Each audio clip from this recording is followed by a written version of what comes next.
This program is brought to you by Shaigan Pharmaceuticals Private Limited.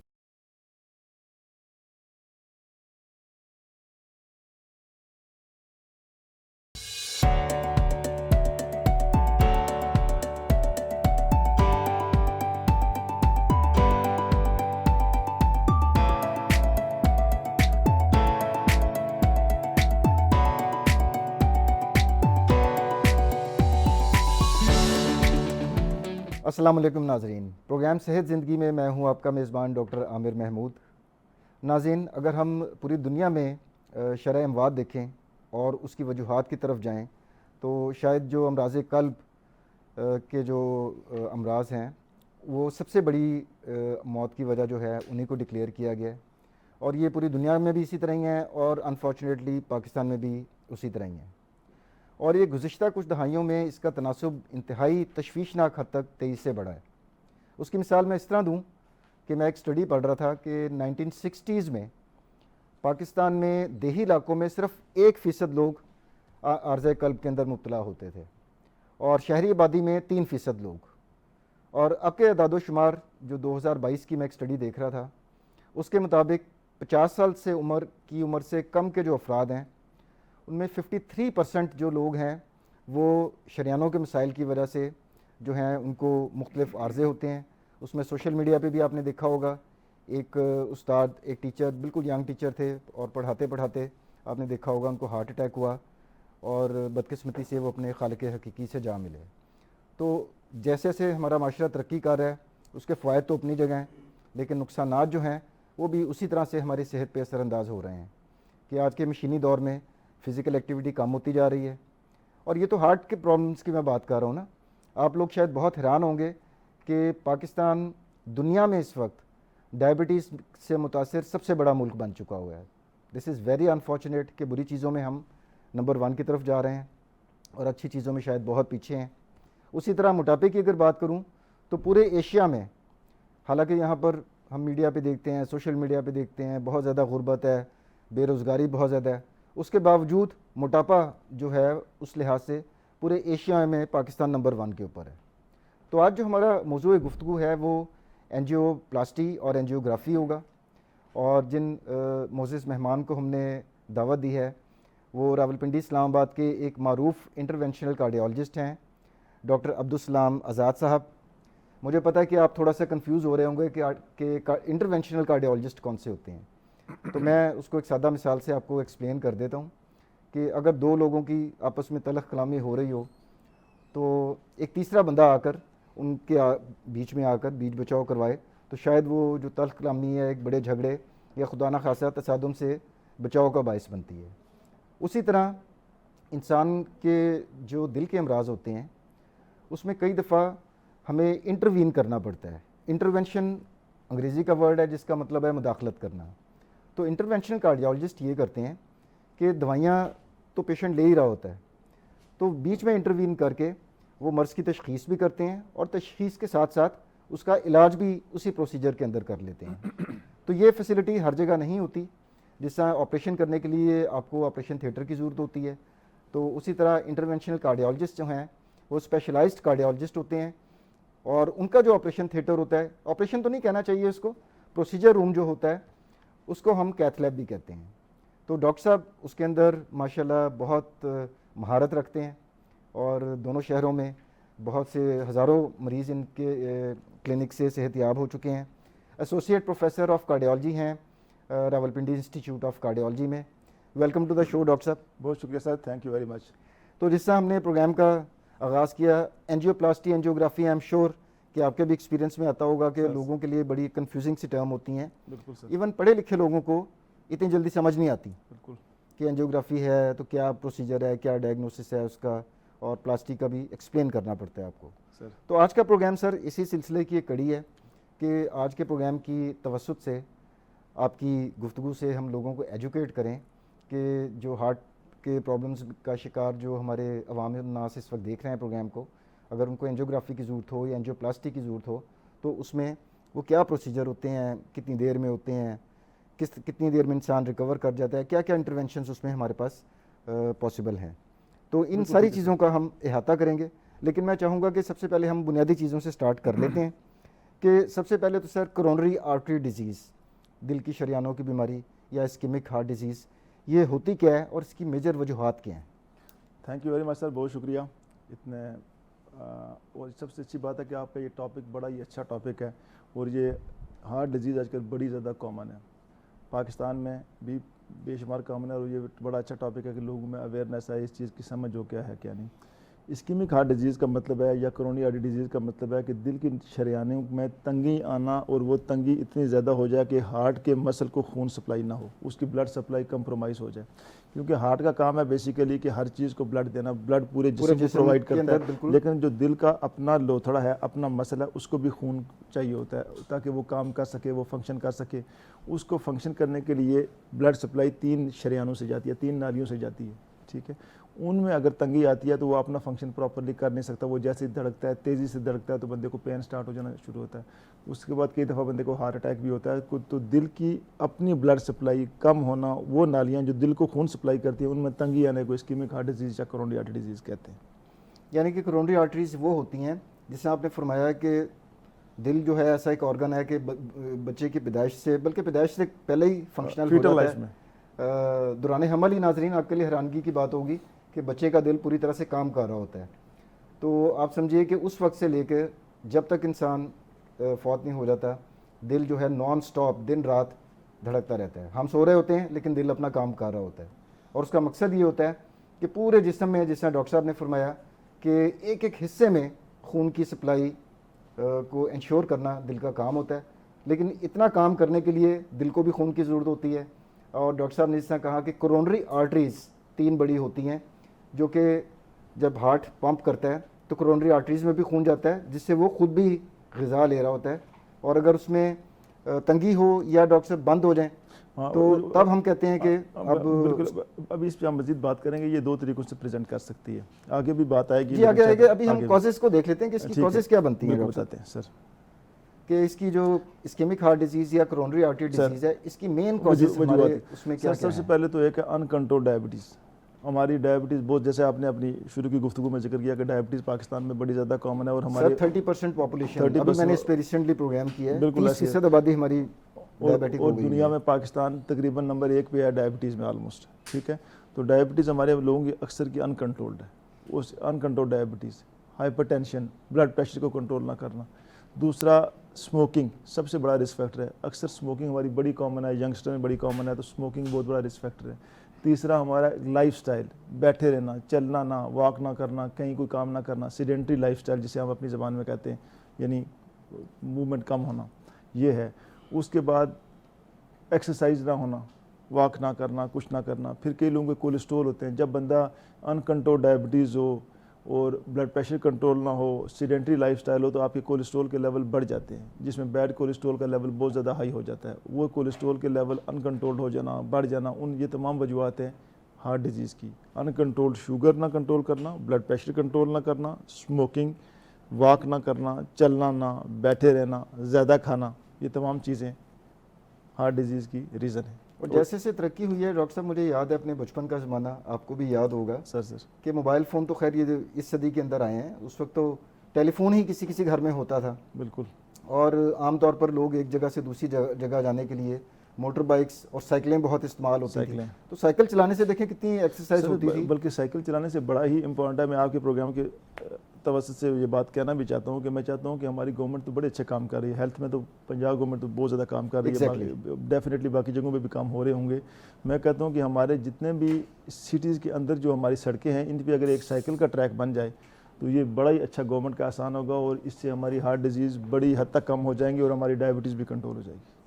और मैं आपको बताऊं कि डायबिटीज़ बीमारी ऐसी डायबिटीज़ जो हमारी लोगों में है type 2 diabetes. Type 2 diabetes basically है कि ज़्यादा खाना और कम चलना, और ये लाइफस्टाइल के ऊपर डिपेंड करता है। 100% लाइफस्टाइल बेहतर हो गया तो डायबिटीज़। लाइफस्टाइल देखें ना, हमारे 20-25 साल पहले डायबिटीज़ पाकिस्तान में बहुत कम थी, अब तो हर किसी को डायबिटीज़ है। सर मैंने 97 में हाउस जॉब की है, मुझे याद है कि कोई पेशेंट आता था ना, डायबिटीज़ या हाइपरटेंशन और ओबेसिटी, ये 3 बीमारियां हमने महसूस की हुई थी, आपको भी याद होगा। जी बिल्कुल, पिछली सदी की बात है कि हम कहते थे अमीरों की बीमारियां ऐसे ही कि जो बहुत खाते हैं, बहुत ज़्यादा लेविश और काम नहीं करते, फिजिकल एक्टिविटी नहीं करते, ये उनकी बीमारी है। बिल्कुल। लेकिन अब आप देखते हैं कि एक रिक्शा ड्राइवर है, उसको भी डायबिटीज़ हुई है, उसका भी वज़न बढ़ा हुआ है। अभी सर ये इतनी ज़्यादा कॉमन है डायबिटीज़ और ये सारी चीज़ें हैं कि हम RIC में 24 आवर जो है ना, हम 24/7 यानी 24 घंटे प्राइमरी एंजियोप्लास्टी एंजियोग्राफी हो रही है। तो यानी एक बंदे को हार्ट अटैक होता है तो हमारी इमरजेंसी में आता है तो हमारी टीम उसी टाइम एंजियोग्राफी एंजियोप्लास्टी करती है। हम तकरीबन रोज़ 20 से 25 हार्ट अटैक को डील करते हैं और उनमें यंगस्टर बेशुमार हैं। और अगर आप पॉपुलेशन देखें तो 40 से 55 के दरमियान के लोग ज़्यादा हैं। हालांकि ये भी कंपैरेटिवली यंग पॉपुलेशन है, बहुत ज़्यादा एज नहीं उस है। वक्त तो पिछली सदी में तो आपको याद है हम कहते थे ये तो जी अमराज जो है 50-60 साल की उम्र में आएंगे, बिल्कुल ऐसे नहीं है। और अब आप देखें कि 30-40 साल के लोग भी सडन कार्डियक अरेस्ट हो रहे हैं लोगों को। सडन डेथ हो रही है, अरेस्ट हो रहा है, ये बिल्कुल इसमें कोई शक नहीं है। बाकी आपकी ये सजेशन अगर कोई अरबाब इख्तियार हुकूमत में से देख रहे हैं तो डॉक्टर साहब की बहुत अच्छी सजेशन है कि सबसे पहले तो जो पंजाब गवर्नमेंट इस वक्त हेल्थ के इकदाम ले रही है वो काबिल तारीफ़ हैं, बहुत ज़्यादा अप्रिशिएट करना चाहिए। तो जिस तरह डॉक्टर साहब की एक रिकमेंडेशन है कि अगर एक साइकिल ट्रैक्स भी सड़कों पे बन जाएं।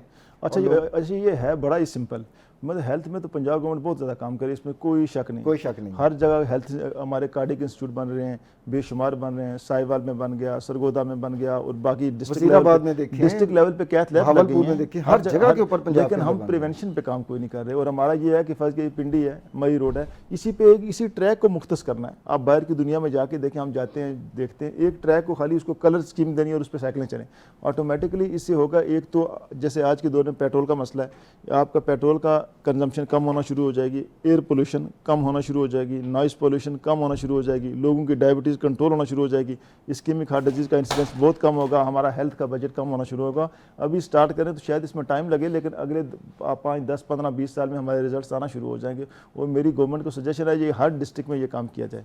पंजाब का कोई डिस्ट्रिक्ट है, बाकी डिस्ट्रिक्ट भी स्टार्ट करें, पाकिस्तान पूरे के करें तो फिर तो बहुत ही अच्छी बात है। और हमारी जो एग्जिस्टिंग सड़कें इन पे एक ट्रैक सर, ये बहुत बड़ी सड़कें हैं, हम ऐसी परेशान होते रहते हैं जी यहाँ की सड़कें बड़ी तंग हैं। यूरोप में आप भी गए, मैं भी गया हूँ, इतनी छोटी सड़कें होती हैं कि बम्पर टू बम्पर गाड़ियाँ लगी होती हैं, उसके बावजूद ट्रैफिक रवां दवा होती है। बिल्कुल ऐसी हमारी सड़कें तो काफ़ी बड़ी खुली हैं। आप लैंड का तो प्रॉब्लम ही नहीं है, मसला ही कोई नहीं। हमारी जो एग्जिस्टिंग सड़कें हैं, फर्स्ट के पिंडी है, इस्लामाबाद है, ये हमारा कराची है, लाहौर है, इन्हीं पे एक कलर कोड देना है। वो ब्राउन सा कोड होता है, आप बाहर जाके देखें, एम्स्टर्डम में मैं गया हूँ, बाकी जगहों पे देखी है कि कोड बने हुए हैं, आप कलर देंगे उसी पे साइकिलें चलेंगी, लोग जल्दी घर आएंगे। साइकिल्स भी वहाँ पर फ्री रखी होती हैं, जिसने जापान के अंदर यही है ऐसे ही कि आप कोई भी साइकिल लें, वहाँ से अपनी मंजिल मकसूद पे पहुंचे और वहीं पे कर दें, वहाँ से दूसरा बंदा ले जाएगा, वहाँ से दूसरा ले। और ये बातें यहाँ भी स्टार्ट हो जाएंगी इंशाल्लाह। बड़ा पोटेंशियल है इस कौम में, हर चीज़ हो सकती है।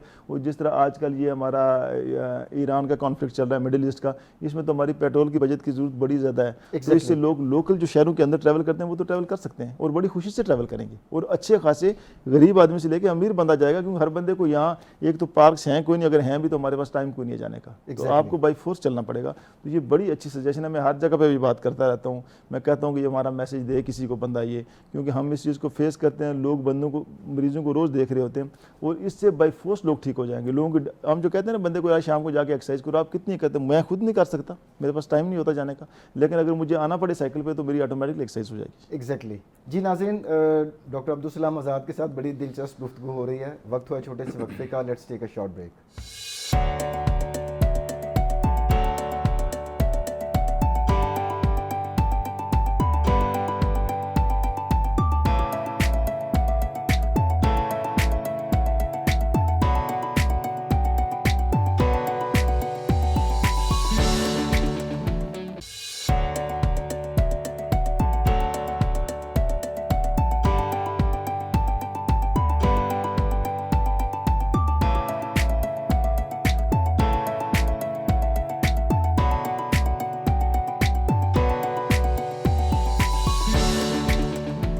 वेलकम बैक नाजरीन।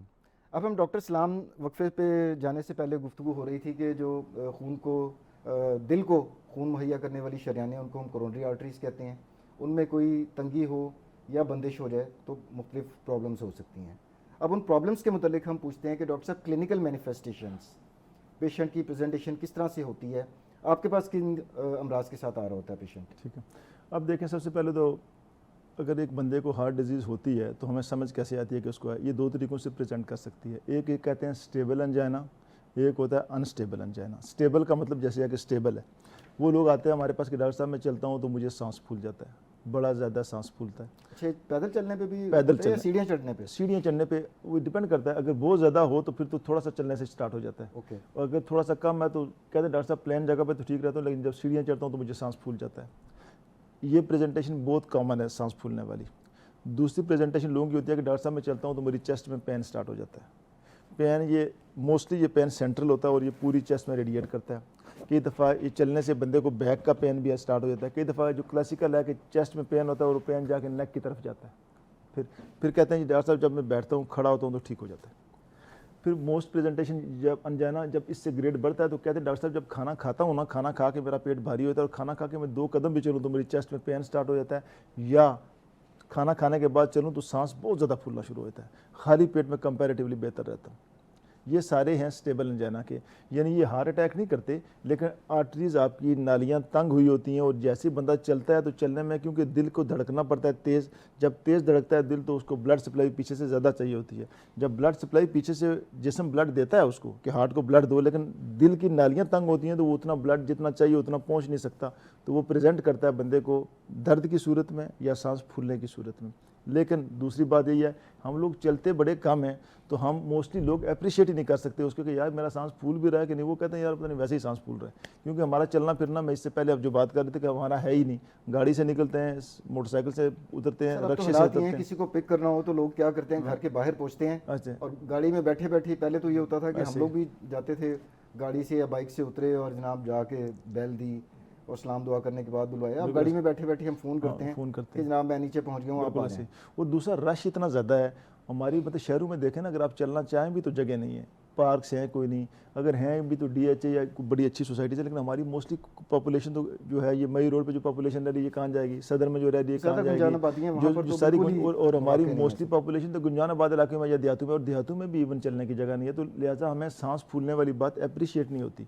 सांस फूलने वाला अगर हमें पैदल बामरे मजबूरी चलना पड़े ना तो फिर हम लोग जल्दी डॉक्टर के पास चला जाएंगे। डॉक्टर साहब पहले तो मैं ठीक था, अब सांस फूलना शुरू हो जाए तो फिर वो हार्ट अटैक से पहले चीज़ों को डायग्नोज किया जा सकता है। में भी ताखीर की एक बड़ी वजह यही है। यही है बड़ी वजह कि हमारा चलना फिरना नहीं एक्टिविटी, और अक्सर लोगों को देखें हार्ट अटैक से प्रेजेंट करते हैं मोस्टली सीधे हार्ट अटैक के साथ आए। आप ये देखेंगे ये जो लो सोशियो इकोनॉमिक स्टेटस के लोग हैं, गरीब लोग हैं, वो भी, और हाई जेंट्री भी इससे प्रेजेंट करती है। आप देखते नहीं फलां को हार्ट अटैक हो गया जी, फलां जगह पे चला गया, शफा में आ गए, RIC में आ गए, AFIC में चले गए। तो सबसे बड़ी वजह है कि हमारा चलना फिरना है कम और हम उसको अप्रिशिएट नहीं करते। अगर ये हमारा चलना फिरना हो, हम वॉक करें रूटीन में, जिस तरह हम साइकिलों वाली बात करते हैं करें, तो ये चीज़ें हमारी पहले डायग्नोज हो जाए और हम डॉक्टर के पास पहले चले जाएँ। तो खैर ये बात है, ये इसे कहते हैं स्टेबल एंजाइना, कि दिल की नालियाँ तंग हैं और जब हम एक्टिविटी करते हैं दिल की धड़कन तेज़ होती है तो रिक्वायर्ड जितना ब्लड चाहिए उतना पहुंच नहीं सकता, तो बंदा दर्द की सूरत में कि डॉक्टर साहब चलता हूँ तो पेन होता है या चलता हूँ तो सांस फूलता है, खाना खाने के बाद सांस ज़्यादा फूल जाता है, खाना खाने के बाद चलूँ तो ज़्यादा दर्द होता है, इसे हम कहते हैं स्टेबल एंजाइना। एक हो गया। दूसरा अनस्टेबल एंजाइना या हार्ट अटैक जो होता है, जो हार्ट अटैक हम कहते हैं जी हार्ट अटैक हो गया फलां को, वो होता ही है कि दिल की नालियाँ तंग तो हुई होती हैं, वो जो तंग हुई होती हैं वो जो उसे हम कहते हैं प्लाक बेसिकली कोलेस्ट्रॉल जो जमा होता है नालियों के अंदर, वो कोलेस्ट्रॉल का जब वो जमा होता है लेकिन अचानक उसके ऊपर कोई क्रैक आता है, वो टूटता है ऊपर से ऐसे फटता है, तो उसके अंदर एक छोटा सा क्रैक आता है। जैसे क्रैक आता है तो जो खून उस नाली के अंदर चल रहा होता है ना, वो जाके उसके ऊपर स्टिक करना शुरू होता है, जम जाता है, लोथड़ा बन जाएगा। उसके ऊपर जब खून जमता है वो प्लेटलेट्स होते हैं, वो जाके जैसे स्टिक होते हैं उस पर, तो वो जो थोड़ी सी नाली अगर फंस गया 80% बंद थी, तो जैसे खून जमता है तो वो आहिस्ता आहिस्ता दर्द करता है, बंदा कहता है पेन हो रहा है, फिर एक टाइम आता है वो पूरी की पूरी बंद कर देता है खून का लोथड़ा।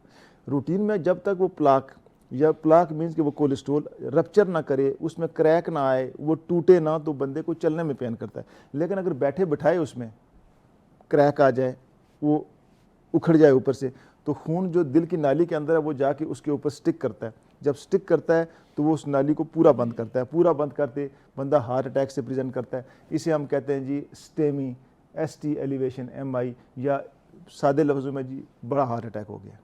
और अगर वही प्लेटलेट्स जब ब्लड जब उसके ऊपर स्टिक करे और उसको पूरा बंद ना करे, 80% से 90% बंद करे, बस ब्लड रुक के जाता रहे, तो उसे हम छोटा हार्ट अटैक कह सकते हैं, उसको हम अनस्टेबल एंजाइना कहते हैं। उसमें फिर 2 किस्में आती हैं, नॉन ST एलिवेशन MI, जिस तरह कह लें। तो बेसिकली 2 प्रेजेंटेशन होगी, एक स्टेबल एंजाइना से और एक अनस्टेबल एंजाइना से। स्टेबल है चलने में होगा, दूसरा बैठे बिठाए होगा। बैठे बिठाए वाला जो है उसमें क्रैक आने से, प्लेटलेट्स के स्टिक करने से, ब्लड के जमने से, और उसे हम कहते हैं फुल फ्लैज हार्ट अटैक। अब अगर बंदे को हार्ट अटैक हो जाए उसको फ़ौरन किसी बड़े हॉस्पिटल में पहुंचना चाहिए, क्योंकि हार्ट की ब्लड सप्लाई कॉम्प्रोमाइज़ हो जाती है। अगर ब्लड सप्लाई उसको हार्ट के मसल को नहीं मिलेगी तो हार्ट का वो मसल डेड होना शुरू हो जाएगा, और जितना टाइम गुजरता जाएगा वो ज़्यादा डेड होगा। उस टाइम आपको इमरजेंसी में लाजमी पहुंचना चाहिए। अच्छा डॉक्टर साहब, जैसे हमने प्लेग का जिक्र किया कि शरीयान के अंदर जमना शुरू हो गया, जिसकी वजह से रुकावट पैदा हो गई खून के बहाव के अंदर।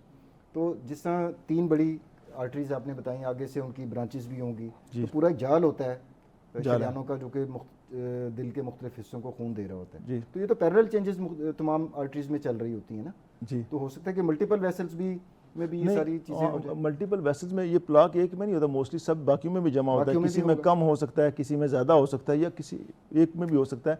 लेकिन हार्ट अटैक मोस्टली अगर एक में रप्चर आया तो ये कम होता है कि सारी में इकट्ठा ही रप्चर कर जाए, यानी सारी वो जो प्लाक है या कोलेस्ट्रॉल फट जाए तो यानी ये नहीं कि तीनों की तीनों में एक दफ़ा ही फट जाए। मोस्टली एक आध जिसमें फटता है वहीं फंस गया। एक होता है अगर एक बड़ी नाली एलईडी जिसे कहते हैं उसका क्रैक आ गया, उसके ऊपर ब्लड स्टिक कर गया तो उसे हम कहते हैं एंटीरियर वाले एमआई से आ गया। फिर राइट वाली है, राइट वाली नाली में अगर है क्रैक आया, उसके ऊपर ब्लड स्टिक कर गया, उसने नाली बंद कर दी, उसे हम इंफीरियर वाले एमआई कहते हैं। तो ये नहीं होता कि एंटीरियर और इंफीरियर इकट्ठे आ भी सकते हैं, लेकिन मोस्टली कम होता है, एक आदमी प्रेजेंट करता है। अच्छा ये तो हो गया डॉक्टर साहब उसके मतलब हीमोडायनेमिक्स हो गए सर। अब हम आते हैं सर के डायग्नोस्टिक टूल्स के। एक शख्स है जिसको शायबा है कि उसको हार्ट का कोई प्रॉब्लम दिक्कत होती है, सीढ़ियाँ चढ़ रहा है उस वक्त हो रही है। अब हमारा जिस तरह का पिंडी इस्लामाबाद का एरिया है, बहरिया में मेरी रिहाइश है, वहाँ पर तो चढ़ाइयाँ ऊपर नीचे आती हैं, अगर आप वॉक करें तो वो भी सीढ़ियाँ चढ़ने के मुतरादिफ ही होता है जब चढ़ाई आती है। बिल्कुल। तो इस तरह का कोई शकूक व शुबहात हों तो मरीज़ को डॉक्टर के पास ऑफ कोर्स जाना चाहिए, हार्ट स्पेशलिस्ट के पास। अब हम टेस्ट कौन कौन से करते हैं उस पेशेंट के साथ? ठीक है सर, सबसे पहले जिससे कंफर्म हो जाए कि जनाब ये कोरोनरी आर्टरी डिजीज़ है। सबसे पहले जो पेशेंट हमारे पास आता है ना, तो एक तो हम हिस्ट्री बड़ी डिटेल से लेनी चाहिए, बड़ी प्रॉपरली, क्योंकि आपका माइंड उस चीज़ से बन जाता है कि इसको मसला है या नहीं है। History is very important. आप बड़ी डिटेल से मरीज़ से तसल्ली से पूछते हैं, सांस फूलना, पेन का, हर चीज़ से, उससे आपकी सस्पिशन लेवल बन चुका होता है। अब हमने मज़ीद अपने डायग्नोसिस की, अपनी तशख़ीस के करीब जाने के लिए तो सबसे पहले तो ईसीजी करते हैं। ईसीजी में देखते हैं क्या हो रहा है क्या नहीं हो रहा। ईसीजी के बाद आप नेक्स्ट हम एको करते हैं उसकी। एको में देखते हैं कि दिल का फंक्शन कैसा है, आया कोई दिल को पुराना हार्ट अटैक तो नहीं हो चुका, कोई दिल डैमेज तो नहीं हो चुका, दिल के किसी वेल्व का मसला तो नहीं। अच्छा मैं आपके प्रोग्राम के हवाले से एक बात और बताना चाहता हूँ। हमारे कहते हैं डॉक्टर साहब हमारे 3 वेल्व बंद हैं, वो वेल्व बंद नहीं होते, वो दिल की नालियाँ तंग होती हैं, उनको कोरोनरी आर्टरीज, वेल्व और चीज़ होती है। वेल्व बेसिकली एक डिफरेंट चीज़ है, ये आर्टरीज होती हैं या नालियाँ होती हैं। तो हम सबसे पहले फिर आप ईसीजी करते हैं, फिर एको करके दिल के फंक्शन को देखते हैं कि फंक्शन। एको डॉक्टर साहब नॉन इन्वेसिव होता है, मतलब एक्सरे की तरह का टेस्ट? बिल्कुल, एको अल्ट्रासाउंड है, वैसे दिल का अल्ट्रासाउंड या एको है, दिल के अल्ट्रासाउंड का नाम एको है। तो एको करके दिल के फंक्शन को देखते हैं, बाकी वेल्व्स को देखते हैं, तमाम चीज़ों को देखते हैं। उसके बाद अगर पेशेंट कहता है जी कि डॉक्टर साहब मुझे चलने में सांस फूलता है, जिसे स्टेबल एंजाइना की बात कर रहा हूँ, तो फिर हम उसकी ईटीटी करवाते हैं। हर बंदे में ईटीटी नहीं करते। फर्स्ट एक बंदा कहता है डॉक्टर साहब मैं खाना खाने के बाद या वैसे ही 2 कदम चलूँ तो मुझे दर्द स्टार्ट हो जाता है, उसमें ईटीटी नहीं करना। वो तो आपको समझ आ गई कि ईटीटी होगी, वो उसने तो बता दिया। उसको ईटीटी करेंगे तो वो ईटीटी पे कोलैप्स हो जाएगा। आपको थोड़ी देर में पता चलेगा जी ईटीटी करते हुए उसको हार्ट अटैक हो गया, और खुदा ना खास्ता डेथ भी हो सकती है इसमें। उसमें तो बिल्कुल नहीं करनी। जहाँ आपका बॉर्डर लाइन केस है तो आप कहते हैं यार शायद सांस इसको वैसे फूल रहा हो, स्मोकर भी है उससे फूल रहा है कि नहीं फूल रहा, तो फिर आप ईसीजी एको और उसके बाद करते हैं ईटीटी, एक्सरसाइज टॉलरेंस टेस्ट। ठीक है, इसको एक ट्रेडमिल होती है, उस पर मशीन उस पर दौड़ाते हैं मरीज़ को, और साथ साथ उसकी ईसीजी भी हो रही है, रनिंग ईसीजी बेसिकली। तो साथ साथ उसमें फिर ईसीजी में चेंजेस आते हैं तो हम उसे डिटेक्ट करते हैं क्या है क्या नहीं। ईटीटी जो बंदा ईटीटी ना कर सके, फर्स्ट जगह जी मेरे घुटनों में दर्द है डॉक्टर साहब, जैसे ऑस्टियोआर्थराइटिस जिस तरह ये 60 ईयर्स के ऊपर लोगों को होता है, तो फिर उसके होता है हमारे पास मायोकार्डियल परफ्यूजन जो है ना टेस्ट होते हैं, जिससे हम थैलियम स्कैन कहते हैं, MPI मायोकार्डियल परफ्यूजन इंडेक्स। वो टेस्ट हैं बेसिकली, वो मरीज़ को लटा के खाली दिल की धड़कन को तेज़ करते हैं, तो वो भी होते हैं थैलियम स्कैन के नाम से आते हैं, वो किए जा सकते हैं। फिर अगर वो भी अवेलेबल नहीं है तो हमारे पास एक होता है डोब्यूटामाइन स्ट्रेस एको। वो बेसिकली आप एको करते हैं अल्ट्रासाउंड का, और एक इन्फ्यूजन लगाते हैं जो दिल की धड़कन को तेज़ करती है। वो तेज़ करती है तो हमें लगता है कि यार जब दिल की धड़कन एक्सरसाइज करवा रहे हैं तो दिल का फंक्शन की समझ आती है। तो ये मोटे मोटे टेस्ट हैं।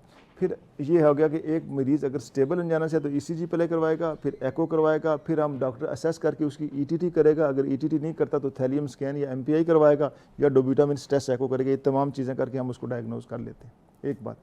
दूसरा कहता है कि डॉक्टर साहब आज मैं रात को सोया तो मुझे अचानक दर्द हुआ, फिर दर्द थोड़ी देर ख़त्म हो गया या मुझे घबराहट हुई, पसीना आया, उल्टी हुई, इस टाइप की चीज़ें हुई, तो फिर वो अनस्टेबल अंजाना की कैटेगरी में आ जाता है।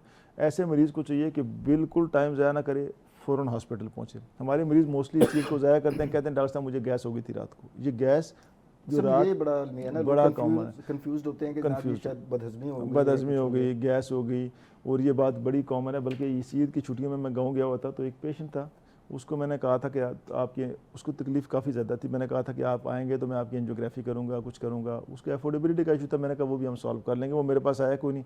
अचानक ईद के दूसरे दिन मैंने सुना डेथ होगी। मैं उसके घर गया, मैंने कहा क्यों, क्या मसला हो गया? कहते हैं डॉक्टर साहब रात से गैस थी, वैसे थे तो ठीक। तो वो गैस बेसिकली रात के आपको 12, 1, 2 बजे अगर कोई भी यहाँ से ऊपर तकलीफ होती है, घबराहट होती है, पसीना आता है, बदहज़मी या कुछ भी समझ आए, तो आप उसको कार्डियक इमरजेंसी में लाजमी जाओ, ECG लाजमी करवाएं। ठीक है, तो ऐसा मरीज़ के जिसको अनयूजुअल कोई मसला हो, पेन हो, घबराहट हो, पसीना आए, उल्टी हो रात 2 बजे, 3 बजे या किसी टाइम भी, और स्पेशली ऐसे लोग जिनकी एज 40 से ऊपर है, जिनको शुगर है या स्मोकर है, उनको तो लाजमी करना, उन्हें चाहिए कि फ़ौरन कार्डियक इमरजेंसी में चले जाएं। बड़े अस्पताल हर जगह पे हैं, जो भी हैं, इमरजेंसी में जाएंगे, उसके पहले ECG होगी। ECG में अगर कोई चेंजेज हैं तो फिर उसको एडमिट कर लेते हैं कोई, फिर उसके बाद ब्लड के मुख्तलिफ टेस्ट होते हैं, वो जो बताते हैं कि दिल के मसल को कितने की इंजरी हुई है। उस पर फिर कार्डियक एंजाइम्स होते हैं या ट्रोपोनिन टेस्ट होते हैं, वो करते हैं सारे। फिर हम अकॉर्डिंगली एको करते हैं, ये तमाम चीज़ों को प्रोसीड करते हैं। ये तो हो गए बेसिक टेस्ट। उसके बाद जहाँ हमने डायग्नोसिस को, जहाँ प्लस माइनस सिम्टम हो के यार इसको मजीद आगे ना, हमारा ख्याल है यार मरीज़ आलमोस्ट ठीक है, बाकी एको भी ठीक है, ETT भी नेगेटिव है, पेशेंट फिर भी कहता है डॉक्टर साहब मुझे सांस तो फूलता ही है, लेकिन आपका सस्पिशन लेवल है कि इसको मसला हार्ट का नहीं है, तो फिर आपने एंजियोग्राफी बिला वजह नहीं करनी। हम उसका CT एंजियो कर सकते हैं। CT एंजियो टेस्ट ऐसा है कि जिसमें ना दिल का CT स्कैन है, एक इंजेक्शन लगाएंगे, वो डाई जाएगी दिल तक, और दिल की तस्वीर ले लेते हैं, और दिल की नालियाँ अगर तंग हो तो समझ आ जाती है। जैसे हम दिमाग का CT स्कैन करते बिल्कुल, हैं, ब्रेन का उसी तरह CT, उसी तरह इसका CT, ये दिल की शरेयानों का CT स्कैन है, इसे CT एंजियो के नाम से कहते हैं। तो वो फिर कंफर्म हो तो मरीज़ की भी तसल्ली होती है। हम कहते हैं यार तुम्हारे सारे टेस्ट ठीक हैं, बाकी हर चीज़ ठीक है, तो CT एंजियो भी नॉर्मल है। उसके बाद अगर पेशेंट हार्ट अटैक वाली बात हो तो फिर आपको एंजियोग्राफी और एंजियोप्लास्टी, इन तमाम चीज़ों में जाना पड़ता है। एंजियोग्राफी के बारे में आपका क्वेश्चन आ रहा है, उस पर बात करें, अभी बता दें जी आपको? बस अब हम वक्त हुआ है डॉक्टर साहब एक छोटे से वक्फे का। तो डॉक्टर सलाम से एंजियोग्राफी और एंजियोप्लास्टी के ऊपर वक्फे के बाद इंशाल्लाह गुफ्तगू होगी। Let's take a short break.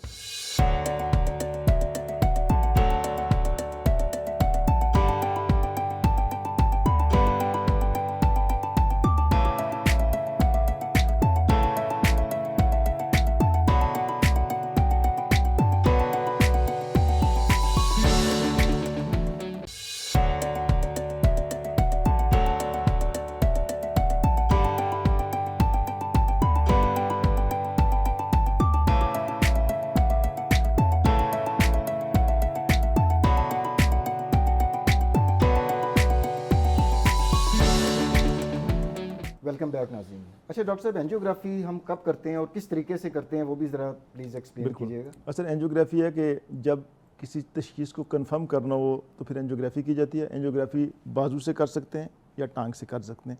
पहले तो टांग से ही करते थे, जैसे हम कहते थे फेमरल रूट, लेकिन उसके मसाइल ज़्यादा थे, उसकी कॉम्प्लिकेशन थी, तो अब हम बाजू से ज़्यादा करते हैं, जिसे कहते हैं रेडियल से या अल्नर आर्टरी, जहाँ से हम नब्ज़ चेक करते हैं, नब्ज़ चेक करते हैं, वहीं से करते हैं। और इसमें एंजियोग्राफी में करवा के मरीज़ एक ही दिन में डिस्चार्ज होकर चला जाता है।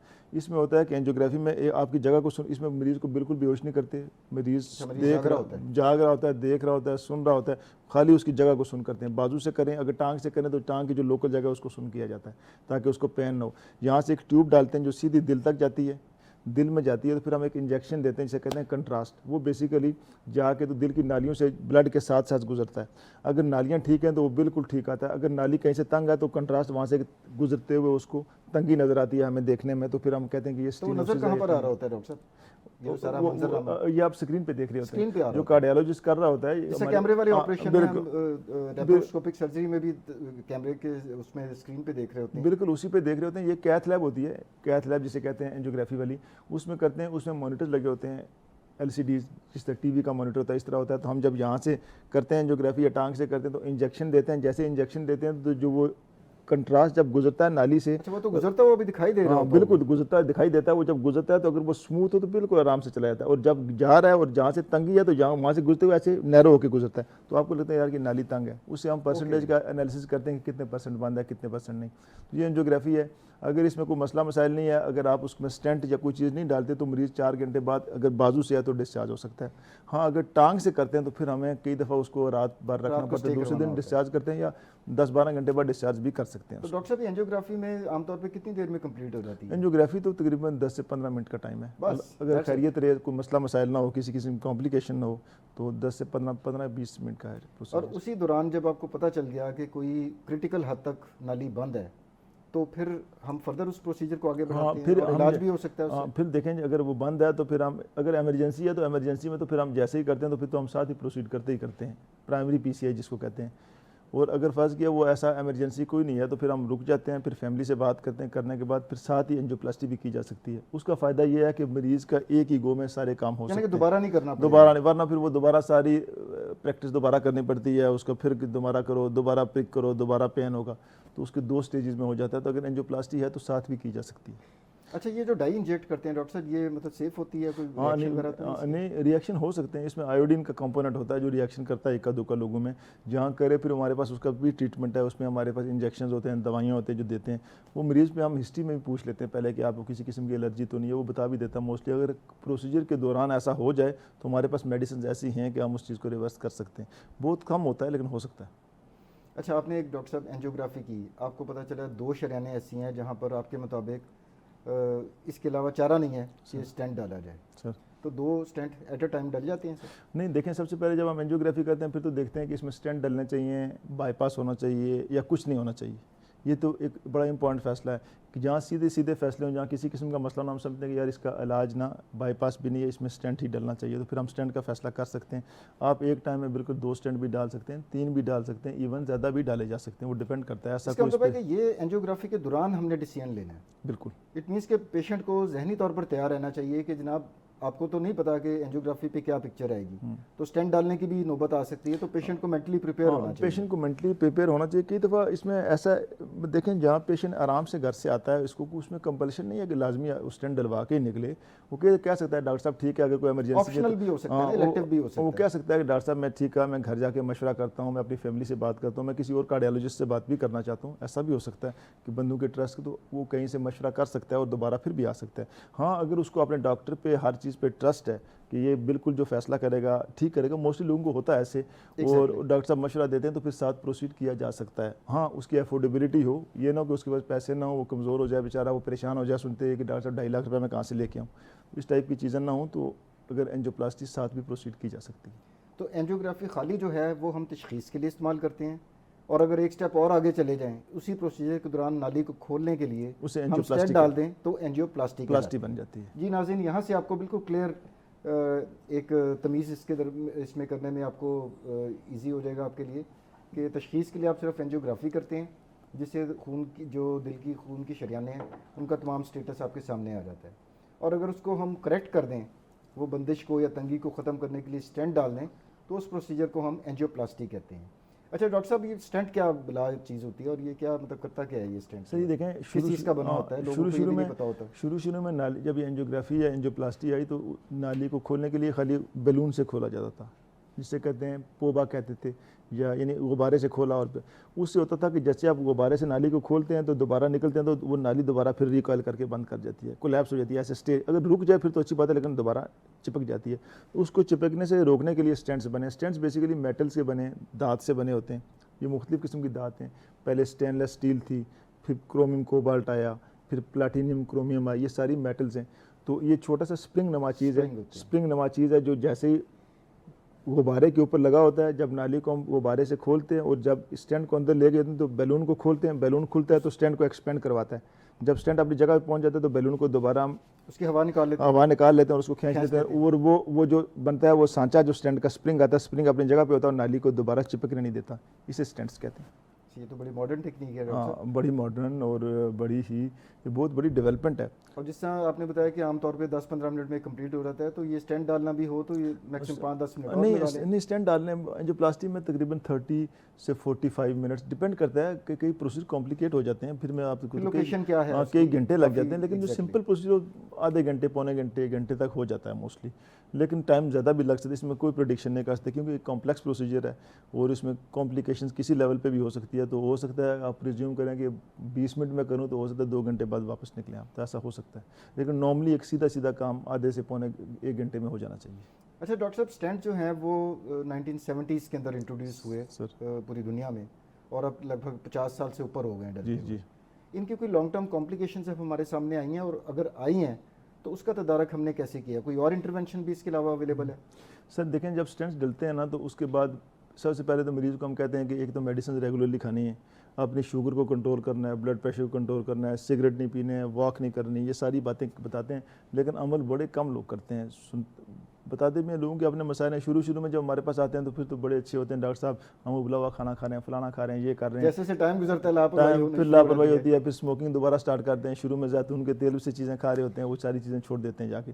तो होता है वो फिर आहिस्ता आहिस्ता स्टेंट्स में होता है कि अगर आप दवाई छोड़ दें, एक एस्प्रिन या लोप्रिन के नाम से, और ये थ्रू लेनी पड़ती है डॉक्टर साहब? थ्रू स्टेंट डालने के बाद आपको ज़िंदगी पूरी लेनी चाहिए। और वैसे भी स्टेंट ना भी डले, जिस बंदे को एक दफ़ा हार्ट अटैक हो गया उसको एस्प्रिन लेनी पड़ती है, यानी लोप्रिन जिसे कहते हैं। तो आम सी दवाई है डॉक्टर। हाँ, लेकिन लोग छोड़ देते हैं, नहीं खाते। लेकिन चलें, हार्ट अटैक के बाद भी ये मस्ट है, लेकिन स्टेंट डालने के बाद तो बिल्कुल मस्ट है, लाजमी खानी है। फिर छोड़ते हैं, अगर वो आप इस तरह की दवाई छोड़ें तो स्टेंट बंद हो जाता है, उसमें खून जम जाता है और वो बहुत बड़े हार्ट अटैक से प्रेजेंट करता है। और स्टेंट बंद होने से ज़्यादा कॉम्प्लिकेशन है, ज़्यादा बड़ा हार्ट अटैक होता है। क्या मेटल भी अंदर है? मेटल भी अंदर है, तमाम चीज़ें, तो फिर उसको दवाई छोड़नी नहीं चाहिए। तो अगर दवाई छोड़ेगा तो स्टेंट बंद हो जाएगा, उसे हम कहते हैं एक्यूट स्टेंट थ्रोम्बोसिस कहते हैं, या यानी हार्ट अटैक हो जाएगा, जिस तरह पहला हार्ट अटैक हुआ। लेकिन अगर स्टेंट आहिस्ता आहिस्ता तंग होता है, जिस तरह आपने मुझसे पहले भी बात की थी, अगर स्टेंट आहिस्ता आहिस्ता तंग होता है तो उससे हम कहते हैं ISR, इन स्टेंट रीस्टिनोसिस, यानी स्टेंट के अंदर आहिस्ता आहिस्ता ग्रेजुअली तंगी आ गई है।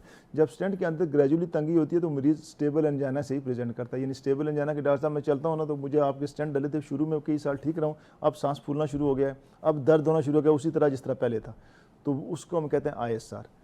तो ये मसाइल होते हैं सारे। इसका मुतबादिल क्या है डॉक्टर साहब? फर्दर इसमें कोई जिद्दत आई है? हाँ बिल्कुल सर, इसमें आई है, इसमें बड़ी जिद्दत आई है। पहले जो स्टेंट में मैंने सुना था क्या वो बैलून्स भी कोई ऐसे आते हैं, कोई दवाइयाँ लगी होती हैं उसके? बिल्कुल ऐसे, अगर स्टेंट्स में ग्रेजुअली तंगी आती है जिसे हम ISR कहते हैं, तो ISR को खोलने का तरीका है कि हम उसमें दोबारा वायर करते हैं, उसी तरह एंजियोप्लास्टी करते हैं और बैलून से, गुब्बारे से उस ISR को खोलते हैं, उस सेगमेंट को खोलते हैं। अगर ना खुले, वो उसमें मसले हों, तो फिर हमारे लिए बेशुमार और चीज़ें भी हैं। वो अगर उसके अंदर कोई ISR ज़्यादा है, बैलून से खुल नहीं रहा, तो हमारे पास एक स्पेशल बैलून भी आ गए जिसे हम IVL कहते हैं, उनसे भी खोला जा सकता है उसको। ये तमाम चीज़ें करने के बाद जब वो खुलता है तो फिर उसके अंदर है कि ISR दोबारा ना आ जाए, उसके अंदर एक मेडिकेटेड बैलून, ऐसे गुब्बारे जिनके ऊपर दवाई लगी है, जैसे स्टेंट्स होते हैं ना, मेडिकेटेड स्टेंट्स थे, तो मेडिकेटेड बैलून्स आ गए। फिर हम उस ISR को, उस स्टेंट को खोल के उसके अंदर बैलून लेके जाते हैं और बैलून को एक्सपेंड करते हैं, और जो बैलून के ऊपर दवाई लगी है वो स्टेंट के अंदर दोबारा लग जाती है, फिर उसको दोबारा बंद होने से रोकती है।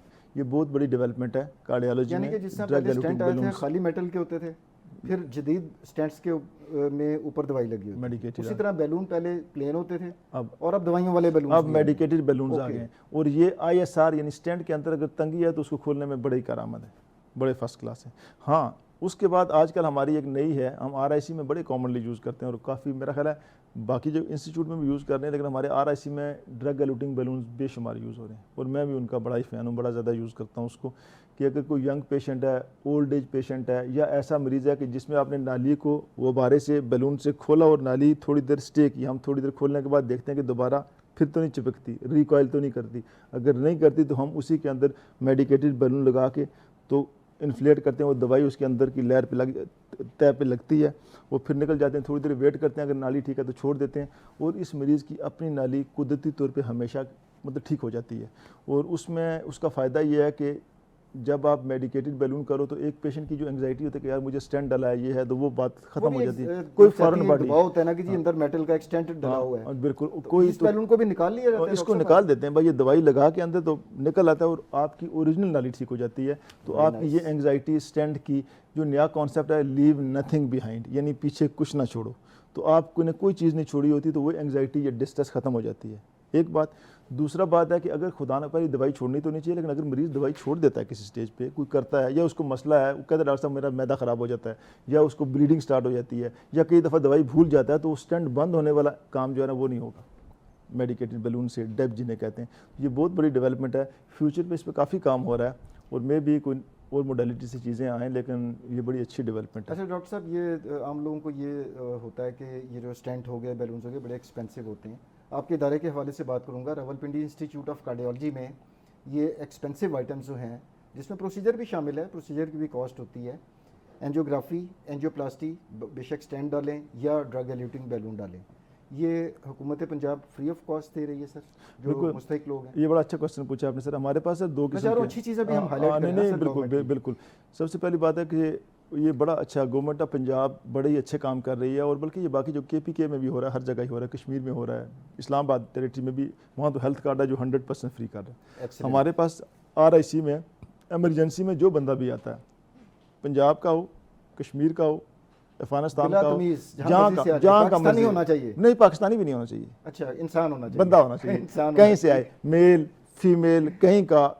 इवन अफगानिस्तान के लोग अभी आजकल कंपैरेटिवली कम है, हमारे पास अफगानी बेशुमार थे पाकिस्तान में जो आते थे, अभी भी इक्का दुक्का आते हैं। जो बंदा हार्ट अटैक से आ गया तो हम उससे कोई नहीं पूछते क्या है, ECG देखते हैं, सिम्टम पूछती है, सीधी की सीधी कैथ लैब में उसी टाइम एंजियोग्राफी, एंजियोप्लास्टी, स्टेंट या मेडिकेटेड बैलून करके तो उसको डिस्चार्ज करते हैं, उसको कोई पैसा इमरजेंसी में नहीं लिया जाता। एक बात, तो बहुत ही ज़बरदस्त। अगर इमरजेंसी नहीं है और पेशेंट रूटीन में आता है कि डॉक्टर साहब वैसे जिस तरह आता है, हमें दिखाता है कि सांस फूलता है, तो फिर हमारे पास एक सिस्टम है कि एक कैटेगरी का सिस्टम है, हम उससे असेस करते हैं कि अगर वो अफोर्ड कर सकता है तो फिर तो RIC के अंदर अफोर्ड बंदा, वहाँ पैसे कम है कंपैरेटिवली, कहता है डॉक्टर साहब मैं अफोर्ड नहीं करता, तो हमारा एक सिस्टम है कैटेगरी का सिस्टम, हम कैटेगरी में रेफर करते हैं मरीज़ को, उस कैटेगरी में जाता है, कैटेगरी वाले असेस करते हैं कि यार ये कितना का अफोर्डेबिलिटी है, उससे क्वेश्चन भी पूछते हैं, कहते हैं घर का बिल लेके आ जाओ, उससे देखते हैं कितने यूनिट्स कंज्यूम करता है, बिजली का बिल, गैस का बिल, इस टाइप की चीज़ें पूछ के तो फिर हमारा वो कैटेगरी सिस्टम असेस करता है, वो कहता है जी बहुत नॉन अफोर्डिंग है तो वो फ्री हो जाता है। वैसे ही अगर कोई थोड़े बहुत लेने भी पड़े तो बड़े नॉमिनल से पैसे लेते हैं, उससे पूछते हैं, अगर वो भी ना दे सके तो हम वो भी फ्री कर देते हैं उसको। चलिए ये तो बहुत ही, लेकिन इमरजेंसी 100% फ्री है कि RIC में सिर्फ इंसान होना ज़रूरी है, ना उसमें रंग देखी जाता है, ना नस्ल देखी जाती है, ना नेशनलिटी, ना सूबा देखा जाता है, बिला तफरीक जो भी मरीज़ आए, ज़रूरत हो तो रावलपिंडी इंस्टीट्यूट ऑफ कार्डियोलॉजी में डॉक्टर साहब और उनकी टीम जो है वो फ्री ऑफ कॉस्ट ये सर्विस। मैं आपको बताऊं कि एक दफ़ा आज से हमारे जनरल कियानी साहब होते थे, जनरल कियानी हमारे कमांडेंट थे RIC में, सर की बड़ी कंट्रीब्यूशन है। तो यहाँ वो जो सिख यात्री आए हुए थे इसके लिए, ये जो पंजा साहब आते हैं यहाँ, जी जी बिल्कुल, तो उनको हार्ट अटैक हो गया, वहाँ वो चढ़ रहे थे, क्या हार्ट अटैक हुआ, तो आए तो सर के साथ में था, फिर मैंने ही एंजियोप्लास्टी की उनकी, वो रखे, बड़े खुश होके गए जनाब, बड़ा फिर हमने रखा, तो यानी हमने कोई नहीं पूछा कि कहाँ का है, रंग, नस्ल, मजहब, तो सरदार जी का वहीं पे सारा वहाँ फ्री हुआ, और फिर वो बड़े ही खुश हुए। हमारे पास एक आध दिन एडमिट रहे तो चले गए, और बड़ा ही अच्छा मैसेज गया उस तरह। तो हमारा मतलब 100% फ्री है सब कुछ, इमरजेंसी में आ जाए। इवन मैं आपके प्रोग्राम के हवाले से ये भी कहना चाहता हूँ कि आज मैं सुबह अभी 4 बजे उठा था, मैंने आपसे पहले भी बात की कि एक स्ट्रोक का फालज का मरीज़ आ गया, तो मैं 4 बजे उठाऊँ, जाके करके आया हूँ, तकरीबन 7 बजे घर वापस पहुँचाऊँ। आपका प्रोग्राम भी था, फिर मैंने यहाँ भी पहुँचना था।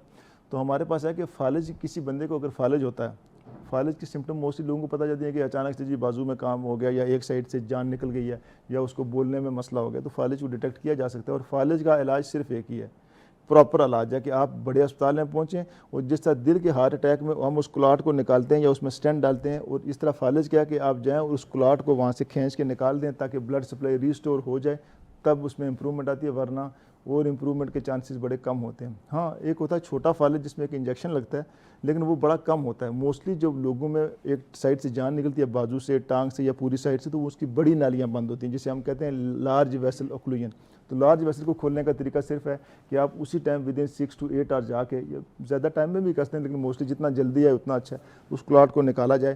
तो हम उस टाइम RIC में हम कार्डियोलॉजिस्ट होने के साथ साथ ये काम भी कर रहे हैं, क्योंकि पाकिस्तान में ये काम कहीं भी नहीं हो रहा, हम फ्री कर रहे हैं। ये हर बंदे पे खर्चा तकरीबन 6 से 8-10 लाख तक खर्चा है, ये भी हमारे पास 100% फ्री है। एक्सीलेंट, ज़बरदस्त। कहीं का भी हो, पंजाब का है या नॉन पंजाब है। अच्छा डॉक्टर साहब, प्रोग्राम का वक्त ख़त्म हो रहा है, और मैं चाहूँगा कि कोरोनरी आर्टरी डिजीज़ की प्रिवेंशन के हवाले से हमारे जितने अवामुन्नास और पब्लिक ये प्रोग्राम देख रही है, आप प्लीज़ टेक होम मैसेज मुख्तसरन क्या देना चाहेंगे प्लीज़? सर मेरा सबसे पहले एक तो मैं एक्सरसाइज की बात करता हूँ, कि वॉक की जाए, चला जाए। और वो फिर मैं वही सजेशन है मेरी कि यार लोग चलते हैं नहीं, हम खुद भी नहीं वॉक करते, हम बताते बंदों को, लेकिन टाइम मिलता कोई नहीं है। सुबह हॉस्पिटल, फिर क्लिनिक, फिर शाम बहुत टाइम बन जाता है। तो उसके लिए लोग जो चल सकते हैं, वॉक करते हैं, वो लाजमी करें, एक्सरसाइज करें, कुछ ज्वाइन करते हैं, कुछ जिम करते हैं, कुछ करते हैं, वो करते रहें। अगर वो नहीं है तो फिर अपने कम से कम अपनी डायबिटीज़ को बहुत अच्छा कंट्रोल करें, शुगर को कंट्रोल करें, ब्लड प्रेशर को कंट्रोल करें, सिगरेट को बंद करें और खाना कम खाएं, भूख छोड़ के खाना खाएं, पेट भर के खाना ना खाया करें। और एक दूसरा कॉन्सेप्ट जो हमारा है, हमारे जहन में होता है कि गोश्त खाने से बड़ी तकलीफ़ होती है और अंडे खाने से बड़ी तकलीफ़ होती है और सब्जियां खाने से या रोटियां खाने से मसला नहीं है, चावल खाने से। तो मैं ये बताना चाहता हूँ कि आप जितना कार्बोहाइड्रेट का इंटेक, नशास्ते का इंटेक ज़्यादा करते हैं, आपका कोलेस्ट्रॉल ज़्यादा बनता है। अगर फ़र्ज़ किया गोश्त खाने से हार्ट अटैक होते हों, तो हिंदुस्तान जो हमारा हमसाया मुल्क है, वहाँ तो लोग गोश्त खाते हैं, वहाँ तो हार्ट अटैक हो ही ना। एग्जैक्टली कैसे है उसकी, उनको बेशुमार है, उनकी मेरा ख्याल है इंतहा दर्जे की पॉपुलेशन में है। तो ये है ज़्यादा रोटियां खाने से, ज़्यादा जब हम रोटी खाते हैं, ज़्यादा चावल खाते हैं, बेकरी आइटम्स खाते हैं, मीठा खाते हैं, तो ये सारे का सारा जो एक्स्ट्रा कार्बोहाइड्रेट है, ये ग्लूकोज में कन्वर्ट करके कोलेस्ट्रॉल बनाता है। आप भी डॉक्टर हैं, आपने देखा होगा जिस बंदे की डायबिटीज़ अनकंट्रोल हो ना, तो आप कोलेस्ट्रॉल का करवाएं, उसको ट्राइग्लाइसराइड उसके ऊपर बहुत ज़्यादा होते हैं। तो उससे है कि जब आप गोश्त का इंटेक भी लाजमी करें, प्रोटीन इंटेक करना चाहिए। अंडे के मतलब भी बड़ी कंफ्यूजन नहीं, अंडा दो जी, अंडा बड़ा खतरनाक है। नहीं, आप बिल्कुल यूएस में खाते हैं ना, नहीं, अंडा नहीं, अभी खा सकते हैं आप। मैं तो अपने सब मरीजों को बताता हूँ जो उनको डायबिटीज़ है, उनको मैं उन सबको बताता हूँ कि आप नाश्ते में 2 अंडे लें, एक जर्दी वाला ले लें और एक बेशक बगैर जर्दी के लें, वैसे दोनों भी लिए जा सकते हैं, ऐसा कोई मसला नहीं है। दूसरा आप ये करें, मीठा बिल्कुल यूज़ ना करें, आप ड्राई फ्रूट लें और आप आधी रोटी लें, बेशक उस पर देसी घी और मक्खन लगाया जा सकता है, इसको खाया जा सकता है, ये प्रूवन चीज़ें हैं, इसमें कोई ऐसा इशू नहीं है। आप दिन का खाना खाते हैं, दिन के खाने में भी आप पहले पानी पिएं, सलाद खाएं, फिर सालन सब्जी जो भी है उसको चम्मच से खाएं और रोटी कम खाएं। ये शुगर वालों के लिए और हार्ट डिजीज़ वालों के लिए भी है और वजन कम करने का भी यही फार्मूला है, ठीक है। और फिर शाम का खाना खाएं, शाम को आपको 7-8 बजे जल्दी खाना खा लेना चाहिए, ताकि आपको रात को 10 घंटे तक आपका मैदा खाली रहे। ये हम बार बार निकल के फ्रिज से कुछ चीज़ खा रहे हैं, कुछ चीज़ें उठा रहे हैं, इससे आपको मेटाबॉलिक सिंड्रोम, ये तमाम चीज़ें इसी से होती हैं। वो फिर आपको आपका मैदा रात से 8 से 10 घंटे खाली रहना चाहिए। तो मीठा कम, कार्बोहाइड्रेट कम। कार्बोहाइड्रेट का मतलब सादे लफ्ज़ों में कि रोटी और गल्ला, जिसमें रोटियां हैं, चावल हैं, ये तमाम चीज़ें कम की इस्तेमाल कीजिए। आप प्रोटीन इंटेक थोड़ा सा ज़्यादा कर दें। चलें हर बंदा गोश्त नहीं खाता, कम से कम दाल शाल जो है उसको तो खा सकता है ना, उसको ज़्यादा खाए, रोटी कम खाए, इसका कंपोनेंट कम करे, तो चीज़ें प्रिवेंट हो सकती हैं। और एक्सरसाइज वाली बात को तो हम कभी डिनाई नहीं कर सकते। अल्लाह करे हमारा ये मैसेज कहीं पहुँच जाए, ये साइकिलें बन जाएँ, ट्रैक बन जाए, साइकिलें चल रही हूँ, ये है बड़ा अच्छा। आजकल जो ये हमारा गल्फ़ का जो इशू बना हुआ है, इसमें तो ये इंतहाई प्रैक्टिकल है कि हमारी पेट्रोल, हम चाहते हैं गवर्नमेंट लोग कम यूज़ करें, तो इससे तो कम यूज़ होगा। जी नाज़रीन, आखिर में मैं डॉक्टर अब्दुल सलाम आज़ाद का तहे दिल से मशकूर हूँ कि डॉक्टर साहब ने आज सुबह 4 बजे एक एमरजेंसी भी अटेंड की, उसके बावजूद नींद भी पूरी नहीं हुई और इस प्रोग्राम के लिए तशरीफ़ लाए और एंजियोप्लास्टी, एंजियोग्राफी और जो दिल के अमराज की रोकथाम के लिए डॉक्टर साहब ने इतनी मुफीद मालूमात इतने सादा तरीन अल्फाज में आपसे शेयर की। उम्मीद करता हूँ कि आपको आज का प्रोग्राम पसंद आया होगा। अगले प्रोग्राम तक के लिए डॉक्टर आमिर को इजाज़त दीजिए। अल्लाह हाफ़िज़।